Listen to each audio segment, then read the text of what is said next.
Namaskar and a very warm welcome back to our solution series for the UPPGT 2010 Economics paper.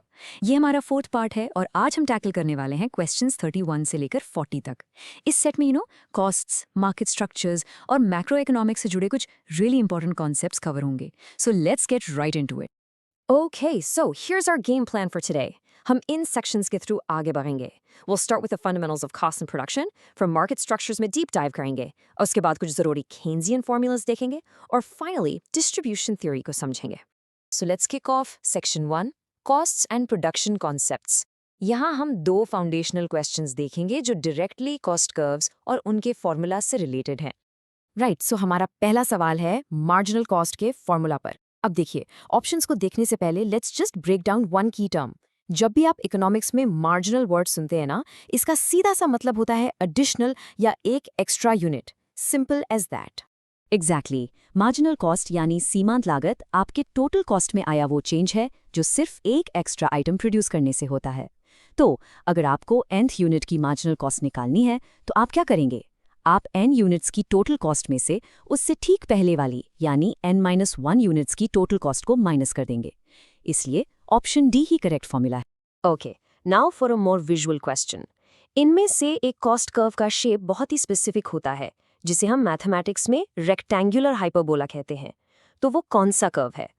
और यहाँ answer बिल्कुल clear है. ये है एवरेज फिक्स्ड कॉस्ट या AFC कर्व. पर इसका शेप ऐसा क्यों होता है? सोच के देखिए, आपकी total fixed cost, for example factory का रेंट, वो हमेशा कांस्टेंट रहती है. अब आप चाहे 10 यूनिट्स बनाएं या 10,000, रेंट तो उतना ही लगेगा. तो जैसे जैसे आप प्रोडक्शन बढ़ाते जाते हैं वो फिक्स्ड कॉस्ट ज़्यादा से ज़्यादा यूनिट्स पर फैल जाती है, यानी स्प्रेड आउट हो जाती है.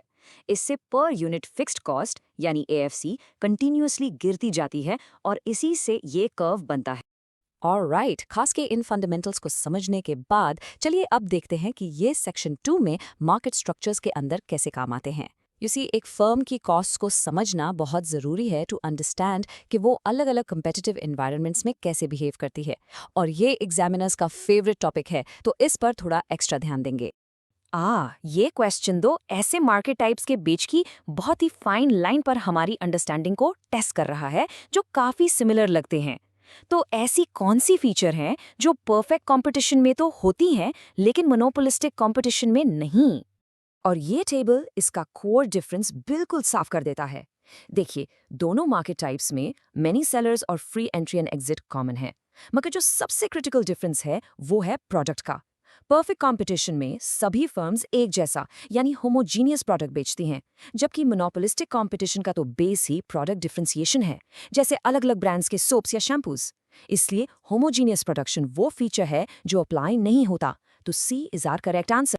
Now this next question is at the very core of the theory of the firm. एक firm के equilibrium में होने की ज़रूरी शर्तें क्या हैं?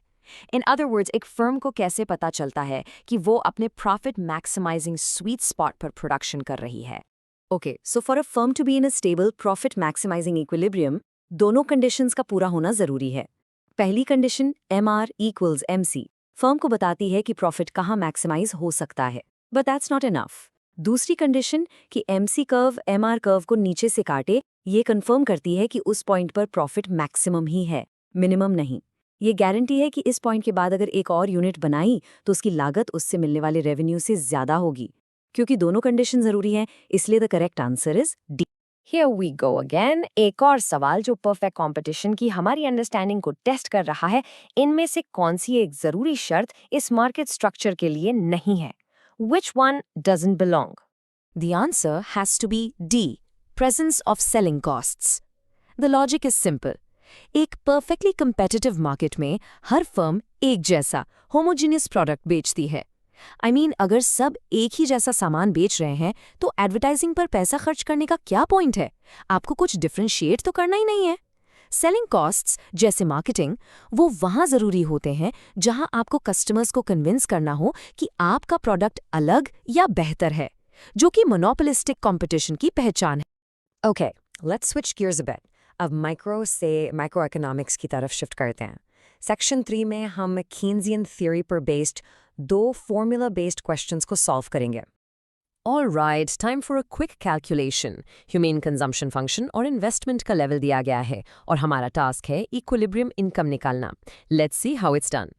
This is a pretty straightforward application of the equilibrium condition. National income, Y, is equal to consumption, C, plus investment, I. जैसा कि आप स्लाइड पर देख सकते हैं, हम बस C और I की वैल्यूज को इक्वेशन में डाल देते हैं. हमें मिलता है y equals 100 plus 0.8 y plus 50. जब हम इससे y के लिए सॉल्व करने के लिए रीअरेंज करते हैं, तो 0.2 y equals 150, which means the equilibrium income is 750. So option B is our answer. This question explores the relationship between the investment multiplier or marginal propensity to save, yani MPS. So, what's the connection here? Is it direct or is it inverse? Well, the relationship is inverse. The formula itself tells us this. K equals 1 divided by MPS. The logic behind it is also quite simple.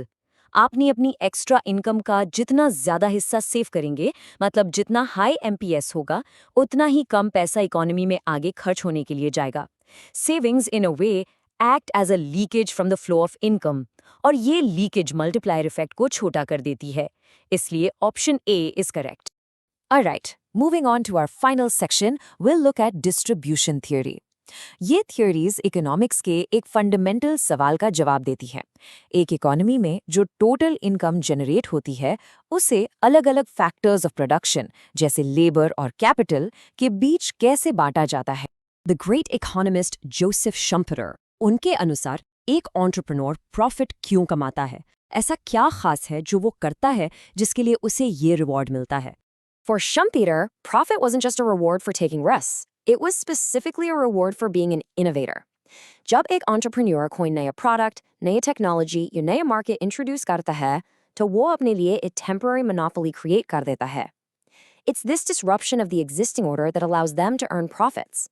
इसलिए, the correct answer is A. He is an innovator. Okay, now this one is a bit tricky.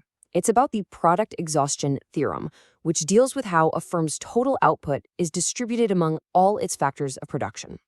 So this theorem, which is also known as Euler's theorem in economics, says that if factors of production are paid according to their marginal productivity, then the total product gets completely divided up among them, with nothing left over. अब सवाल पूछता है कि कौन सा fact गलत है? Interestingly, the source answer key marks option A is incorrect, the very statement that says each factor is paid according to its marginal productivity. This makes it a very confusing question, because that is the core assumption of the theorem itself. For the exam, it's important to recognize that this might be a flawed question, but the key is to understand the theorem's central idea. So let's do a quick recap of the key takeaways from today's session. These are the core formulas and concepts that are absolutely essential for your exam, and you should definitely remember them. And we'll leave you with this final thought. More than a century ago, Schumpeter identified innovation as the main source of profit. In today's digital age, what does innovation truly mean for an entrepreneur? Think about it. We'll be back soon with the next set of questions. Until then, keep learning.